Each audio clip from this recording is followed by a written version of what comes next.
Saya hanya bisa bicara tentang diri sendiri, bukan orang lain. Banyak tahu kami 45 tahun di Papua, dan tahun 77 waktu kami datang, saya dan istri baru nikah dan kami punya panggilan dalam hidup ini. Kami mau buat pelayanan yang orang lain tidak bisa buat atau tidak mau buat.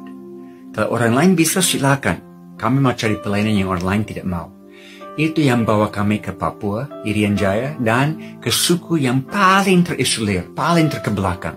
Di daerah selatan, Merauke, tapi di tengah hutan, bukan dekat kota Merauke. Dan kami masuk dengan pesawat air, turun di sungai, dan mulai menyatu dengan satu masyarakat yang belum pernah ketemu orang dari luar. Kami yang pertama. Dan sesudah 1 bulan di sana, saya dapat hadiah di Papua. Namanya malaria. Setelah saudara datang ke Papua, pasti ada hadiah, pemberian malaria. Dan malaria di Papua bukan malaria ringan. Ini malaria paling ganas di dunia. Angkatan Laut dari Amerika sudah buat penelitian di seluruh dunia, dan mereka menemukan di Papua adalah malaria yang tidak selalu bisa diobatin dengan obat yang ada. Selalu mutasi baru. Dan saya dapat malaria, panas tinggi, menggigil, muntah, dievakuasi dengan pesawat air keluar kembali.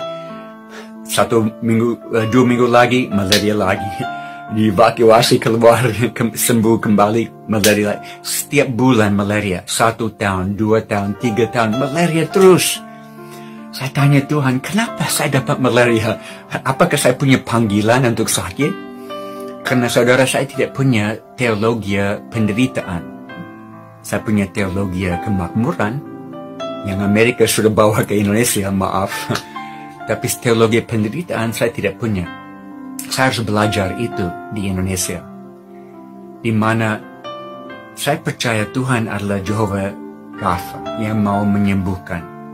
Tapi kadang-kadang dalam hikmat dan pengetahuan dia sendiri, dia delay, dia tunda kesembuhan untuk maksud yang lebih mulia, di mana kita bisa mencerminkan Yesus kepada dunia di dalam penderitaan kita.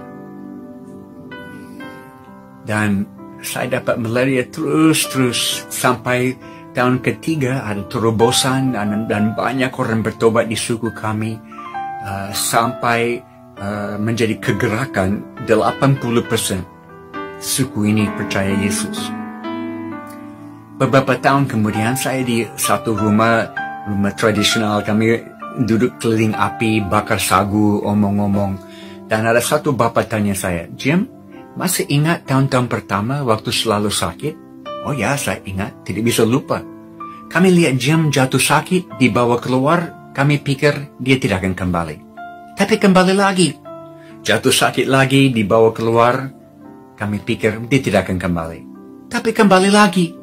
Ini mulai bicara kepada hati kami bahwa Jim bawa berita yang begitu penting, kami harus dengar ini. Apakah saudara bisa tangkap ini? Tuhan pakai penderitaan dalam hidup saya sebagai persiapan bagi Injil di dalam hidup mereka. Dan kalau saya bisa menderita supaya satu suku datang kepada Tuhan, why not? Kenapa tidak? Beberapa tahun lalu, saya mulai kehilangan kemampuan lihat dengan mata kiri. Karena obat malaria itu keracunan. Dan kalau dimakan terus bertahun-tahun bisa bikin mata buta. Dan saya mulai buta mata kiri. Saya ke Houston Medical Center di Houston, Texas di Amerika. Mereka periksa di dalam, di luar, semua. Dan akhirnya saya dipanggil ke kantor dokter dan dia kasih lihat semua hasil penelitian dan dia bilang matamu sudah rusak permanen. Ini kondisi tidak akan membaik, ini akan merosot dan mata yang lain akan ikut. Saya duduk santai. Oke dokter, terima kasih. Dia tegas, apakah saudara mengerti ini tidak akan membaik? Ini akan memburuk. Oke, terima kasih. Saya bangkit berdiri, mau menuju ke pintu, mau keluar. Dia stop saya, dia cegah saya di pintu. Dan dia dengan suara keras paling terakhir. Dan saya tidak bisa jamin kalau saudara kembali ke Papua dan dapat malaria 1 kali lagi, bisa buta total. Terima kasih dokter. Saya tahu dari dunia medis tidak ada penjelasan kenapa saya bisa melihat. Tapi Tuhan beri kasih karunia cukup 1 hari demi 1 hari bagi saya. Itu cukup. Dan kalau saya bisa kehilangan mata karena satu suku datang kepada Tuhan, why not? Kenapa tidak? Kami punya 3 anak perempuan yang lahir besar di hutan Papua. Kami homeschool mereka supaya mereka ada dalam tim pelayanan bersama kami. Dan mereka dapat malaria ratusan kali, ulang-ulang. Dan 2, anak pertama, anak kedua hampir meninggal. Dalam koma 1 minggu, tidak sadar. Dan obat tidak menolong. Dan tidak ada pesawat untuk evakuasi. Kami hanya basuh mereka dengan air dan doakan. Dan akhirnya, sesudah 1 minggu, Tuhan kembalikan mereka kepada kami. Tapi susah, tidak gampang sebagai ayah yang bertanggung jawab. Ada rekan-rekan misi yang lain yang tegur saya. Mereka bilang, Jim tidak bertanggung jawab. Ini terlalu bahaya, harus pulang ke Amerika. Tidak bisa tetap di tengah hutan. Saya bergumul dan satu hari saya berdoa. Tuhan, saya percaya panggilan-Mu masih ada di atas hidup kami. Dan saya buat semua yang ada dalam kemampuan saya untuk menjaga keluarga saya. Saya harus percaya Engkau akan mencukupi kekurangan saya. Dan hari itu saya dapat damai sejahtera dalam hati saya. Saya tahu Tuhan akan selalu mencukupi kekurangan saya.